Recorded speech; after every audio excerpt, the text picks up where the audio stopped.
Rumah Sakit Jiwa Daerah AB Pura mendorong kehadiran pusat rehabilitasi gangguan jiwa di Papua guna mempercepat pemulihan korban penyalahgunaan narkotika dan minuman keras. Saat ini 2 dari 3 pasien yang dirawat di RSJD AB Pura merupakan pasien terpapar narkoba dan miras.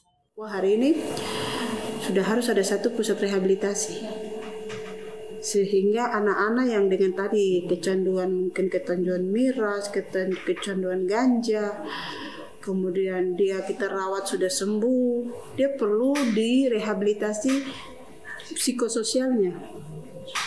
Di dalam situ selain psikisnya diperbaiki, dikasih keterampilan, sehingga waktu dia kembali ke masyarakat dia mampu untuk hidup.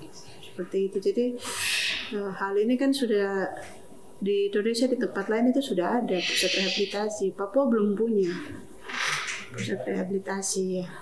Kecenderungan saat ini, orang yang sudah memiliki gangguan jiwa baru dibawa ke RSJ.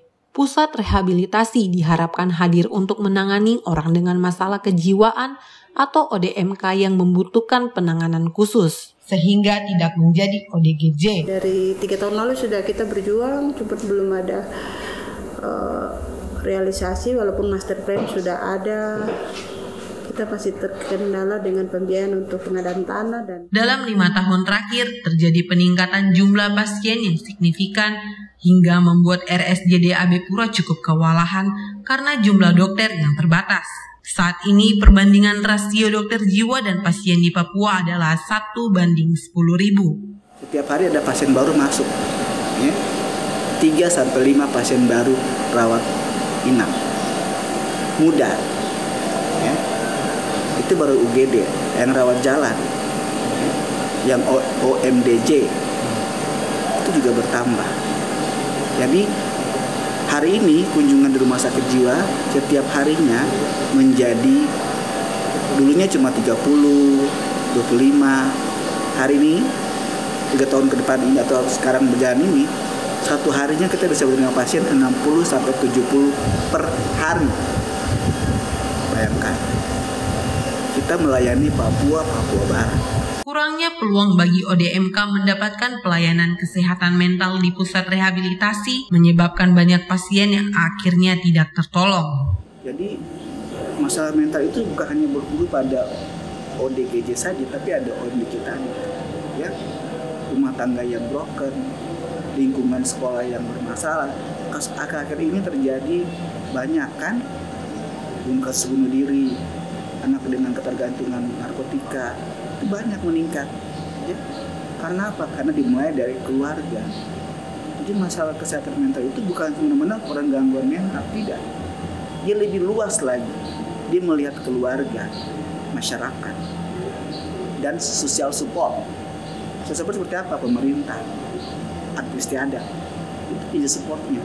Pasien penyalahguna narkoba dan miras umumnya memiliki mental emosional yang tidak stabil sehingga masuk dalam fase ODGJ. Ini kemudian membuat masalah besar untuk Provinsi Papua. Rata-rata penyalahguna entah alkohol, narkotika, jenis ganja, dan juga amfetamin, penggunanya anak Papua, orang Papua asli. Ya, bayangkan yang masih muda, penyalahguna, ya, usia produktif, terus kira-kira 25 tahun akan datang, seperti apa generasi Papua? Untuk memulihkan generasi muda Papua, pemerintah daerah perlu menyiapkan sarana prasarana untuk rehabilitasi pasca pengobatan. Namun hal itu masih menjadi pekerjaan rumah bagi semua orang Papua dan juga tanah Papua. Apa yang kita kumandangkan tentang Papua, generasi emas Papua, generasi brilian Papua, itu dimulai dari mental health. Jadi kalau mental health tidak dibangun dengan baik, jangan pernah bermimpi punya generasi emas Papua.